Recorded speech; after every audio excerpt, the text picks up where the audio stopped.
A lei cinética ou lei de ação das massas é uma análise quantitativa do efeito da concentração dos reagentes sobre a velocidade das reações. A gente já falou dos fatores que influenciam na velocidade, porém, um desses fatores, que é a concentração dos reagentes, a gente faz uma análise quantitativa dele. Tá? E é algo tranquilo, matemático, você vai ver aqui que é tranquilinho de fazer. Sendo que a velocidade de uma reação, o que essa lei diz? Né? Ela foi determinada experimentalmente, tá? Por esses cientistas, Gutenberg e Wag.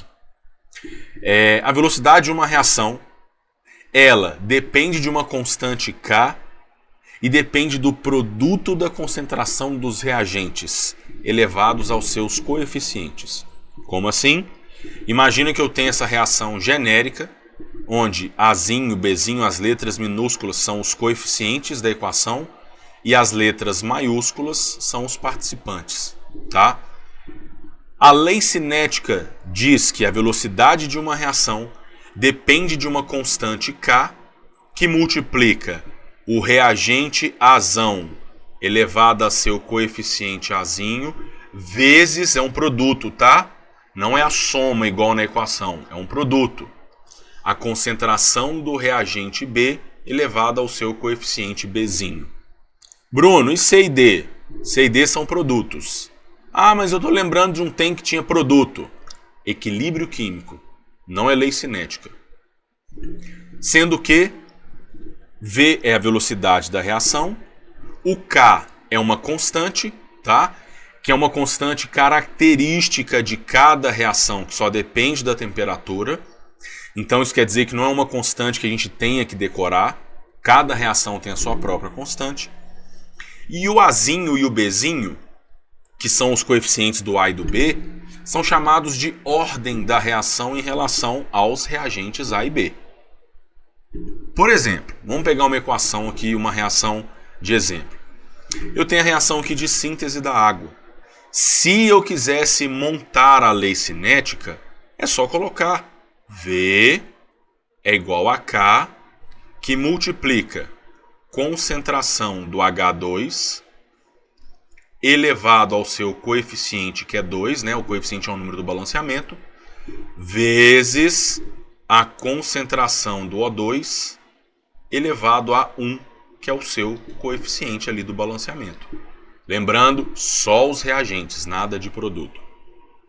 Eu digo que essa reação ela é de segunda ordem em relação ao H2 e que ela é de primeira ordem em relação ao O2. A soma dessas ordens, 2 mais 1, que é 3, eu digo que é a ordem global da reação. Mas nem sempre a gente pode confiar só na equação que foi dada para a gente. Eu tenho que analisar dados experimentais e vou te mostrar o que isso quer dizer. É isso que costuma ser mais cobrado nesse tipo de questão. Mas, o que poderia aparecer aqui para você? Pode aparecer uma questão para você calcular a velocidade, do tipo, eu tenho essa fórmula aqui, aí a questão pode me falar assim, sabendo-se que um determinado experimento em que as concentrações de H2 e O2 são tal e tal, sabendo que a constante é tal, calcule a velocidade. Em um determinado experimento, as concentrações de H2 e O2 foram tal e tal. Sabe-se que a velocidade foi tal. Determine o valor da constante. Isso tudo pode cair. Só que é pura matemática. Eu montei a lei aí, a expressão. Eu tenho uma equação, nesse caso, com 4 variáveis. Eu dou 3 e peço para calcular uma. Mas isso não é o mais comum de aparecer nesse tipo de questão. O que mais cai é para a gente analisar um quadro que mostra a variação da velocidade em diferentes experimentos, variando-se as concentrações dos reagentes. É o que eu vou te mostrar agora. Então, tá aí o nosso exemplo, a reação de síntese da água. E eu te dei um quadro com 3 experimentos que vão ajudar a gente a comprovar se a lei cinética é aquela mesmo que a gente montou. E qual que foi a que a gente montou? Olhando para a equação, V é igual a K, que multiplica concentração de H2 ao quadrado vezes a concentração de O2 elevado a 1. Como que funciona a interpretação deste quadro? A gente sempre vai comparar experimentos 2 a 2, de modo que, de um experimento para outro, uma concentração fique constante e uma concentração apenas varie. Como assim, Bruno? Está complicado. Isso é meio complicado mesmo a princípio. Por exemplo, posso comparar os experimentos 1 e 2? Posso. Por quê? Porque de 1 para 2 a concentração do H2 ficou constante. E a concentração do O2 dobrou. Ótimo. Se só uma concentração ficou constante e só uma variou, tudo o que acontecer com a velocidade da reação é somente em decorrência da concentração da espécie que variou. Ou seja, se não aconteceu nada com H2, o que aconteceu com a velocidade é por causa do O2. E o que aconteceu com a velocidade? Ela dobrou. Bruno, como que 1 é o dobro de 5? Cuidado com a potência de 10, olha. 5 vezes 10 a menos 3, 1 vezes 10 a menos 2, que é 10 vezes 10 a menos 3. Então dobrou. E, beleza. Tá, o que eu faço agora? Agora eu tenho que analisar, eu já analisei a influência do O2 sobre a velocidade. Como que eu analiso a influência do H2 sobre a velocidade? Vamos pegar outros experimentos para comparar, que tem agora apenas o H2 variando. Por exemplo, a gente pode comparar os experimentos 1 e 3. Por quê? Porque de 1 para 3 o O2 ficou constante e de 1 para 3 o H2 dobrou. E dobrando apenas o H2, eu sei que tudo o que acontecer com a velocidade agora é só por causa do H2. Dobrando o H2, o que aconteceu com a velocidade de 1 para 3, que é o que a gente está comparando, ela ficou 4 vezes maior. Por quê? Porque 2 vezes 10 a menos 2 é 20 vezes 10 a menos 3. E 20 é 4 vezes 5. Meu Deus, por que um dobrou a velocidade e o outro quadruplicou? Isso vem da lei cinética. Tá aqui a lei cinética 4 vezes copiada para você interpretar comigo de onde eu tirei esse raciocínio. Primeiro a gente comparou os experimentos 1 e 2. De 1 para 2, a concentração do H2 permaneceu a mesma. Já a concentração do O2 dobrou. A constante, óbvio, também permaneceu a mesma. Perceba que a velocidade é diretamente proporcional apenas ao que acontece com o O2. E dobrando ele, a velocidade dobra. Tá, Bruno, e por que no outro quadruplicou? Depois nós comparamos os experimentos 1 e 3. E de 1 para 3, a constante, óbvio, uma constante não muda. A concentração do O2 também não mudou. Agora, a do H2 dobrou a concentração, não foi?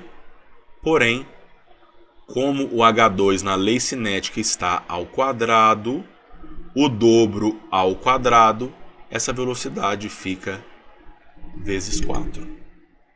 Então, se do experimento 1 para o 3 eu dobrei a concentração do H2, a velocidade ela precisa quadruplicar. E 20 vezes 10 a menos 3 é 4 vezes 5 vezes 10 a menos 3. Sacou? Isso é meio complexo. E geralmente, às vezes, você nem vai ter a equação dada. Você vai ter só o quadro. E você vai ter que fazer esta análise. Pega só um cara variando. Olha, o O2 dobrou, a velocidade dobrou. Isso quer dizer que o O2 influencia e ele está elevado a 1. Olha, pegando 1 e 3, o H2 dobrou e a velocidade quadruplicou. Pega o 4 e fatora. É 2 pá 2. Então, se a velocidade quadruplicou após eu dobrar o H2, é porque o H2 está elevado ao quadrado. Pronto, eu descobri que a ordem do H2 é 2, sem olhar para a minha equação. Como eu falei antes, você não vai acreditar só de olhar para a reação, porque às vezes existem reações que a gente já falou na termoquímica que ocorrem em mais de uma etapa. Sendo que, para reações que ocorrem em mais de uma etapa, é sempre a etapa lenta que influencia na velocidade da reação. Quer ver? Vou te dar um exemplo top. Vamos supor que você vai fazer um feijão tropeiro, que é uma comida muito comum aqui em Minas, que tem feijão, farinha, couve, linguiça, bacon, torresmo, ovo, gostoso, né?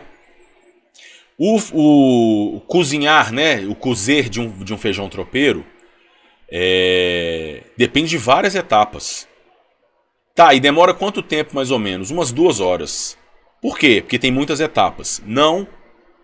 Eu podia colocar um cozinheiro fazendo cada etapa ao mesmo tempo. Só que o feijão tropeiro demora para ficar pronto porque o feijão demora muito tempo a cozinhar. Então, pegando essa analogia, sempre a etapa mais demorada é a que vai determinar a reação como um todo.